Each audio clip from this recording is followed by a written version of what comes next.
Pope Francis has officiated at a mass for Catholic faithful in Singapore, the final stop of his tour of 4 Asia-Pacific nations. He met earlier with Singapore leaders and delivered a state address in which he spoke of racial harmony and equality. CNA's Leong was at the papal mass at the Singapore National Stadium and filed this report. Catholics from Singapore and overseas have gathered here by the afternoon to attend Mass presided over by Pope Francis. The crowd was seated by 3:45 p.m. local time. They sang hymns and prayed while waiting for this moment. The 87-year-old leader of the Catholic Church is the second Pope to hold Mass in Singapore, the first being Pope John Paul II in 1986. Pope Francis met members of the Singapore government, civil society and diplomats earlier on Thursday. He praised Singapore for its policies in ensuring no one is left behind as it prospers economically. Reaching out to the poor is an important mission of the Pope. His 4-nation trip has been designed to allow him to meet a wide range of people, from political and religious leaders to communities like the elderly and children with disabilities to Catholics of those countries. This allows him to address issues of faith and global affairs.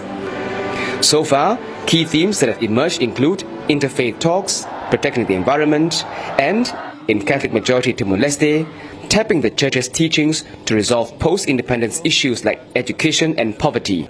Pope Francis is expected to meet a group of elderly and youths on Friday before leaving Singapore for the Vatican. He will be expected to speak to the media during the long-haul flight. Leong, CNA, Singapore. As Wycott mentioned, it is the second time a Pope has presided over a Mass in Singapore since the first in 1986. Pope Francis greeted the congregation while being driven around the venue, some even receiving personal blessings from the pontiff. The excitement built up hours before the main event. Devotees arrived as early as 6 hours before the Mass. Some of the faithful even travelled from across the region, like Vietnam. Yes, very excited. That is a great opportunity for us. First time can attend the Pope Mass. Very excited. Early morning, wake up so early to prepare to come over here. Too excited to see the second Pope. I already seen the first Pope, so this is my second to see the Pope here coming to Singapore. Some were dressed in yellow and white, the colours of the Vatican flag. They also braved the heat while they queued up to get through the tight security into the National Stadium.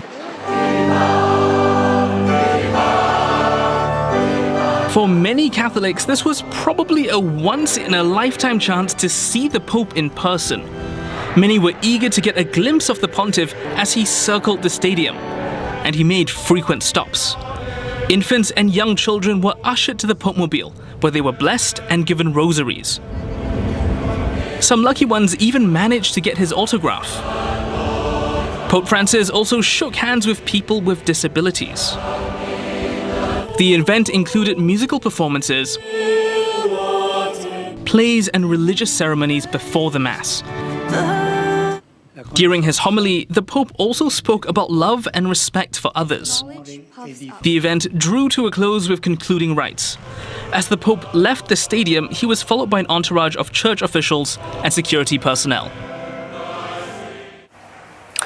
Pope Francis hailed Singapore as an example of how different ethnicities, cultures and religions can coexist in harmony. This in a time of major conflict in many parts of the world. He made the comment during a state address at the National University of Singapore.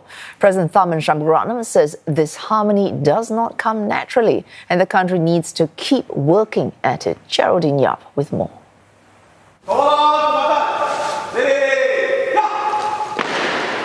Beginning his second day in Singapore, Pope Francis was given a ceremonial welcome at Parliament House. The Pope penned notes in a guest book, calling on the country to remain united and to continue inspiring others. He was also presented with an orchid hybrid named in his honour. Pope Francis then called on President Tharman Shanmugaratnam, where they exchanged greetings. He also met with Prime Minister Lawrence Wong, who later said they had a good discussion on the importance of interfaith dialogue and religious harmony. And that was a key theme in the Pope's state address as he commended Singapore for its inclusiveness. Il rispetto reciproco, la collaborazione, il dialogo e la libertà di professare il proprio credo nella lealtà alla legge comune sono condizioni determinanti del successo e della stabilità ottenuti da Singapore, requisiti per uno sviluppo non conflittuale e caotico, ma uno sviluppo equilibrato e sostenibile. This message was echoed by President Tharman. He noted that diversity is not only tolerated in Singapore, but embraced and viewed as bringing richness to people's lives. The president added that forging a culture of accommodation and trust takes consistent and continuing effort. None of this came naturally. It has been the work of nation building over decades. We have worked hard to promote racial and religious harmony through our schools, public housing estates, and through national service that our boys go through. It is also the result of Singaporeans themselves being at ease with each other as fellow schoolmates, neighbors, and fellow citizens, sharing common hopes and working for the good of our country. Among the 800 or so people in attendance were members of interfaith organizations.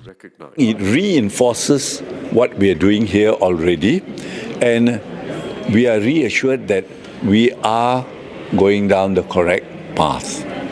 So if this can be said by a prominent person like that, the reassurance is that yes, we are doing the right thing here. In the wide-ranging speech, Pope Francis also spoke about promoting and supporting family unity in a time when the foundations on which families are built are being challenged. He also talked about climate change and said Singapore should not underestimate the impact it can have on tackling the environmental crisis.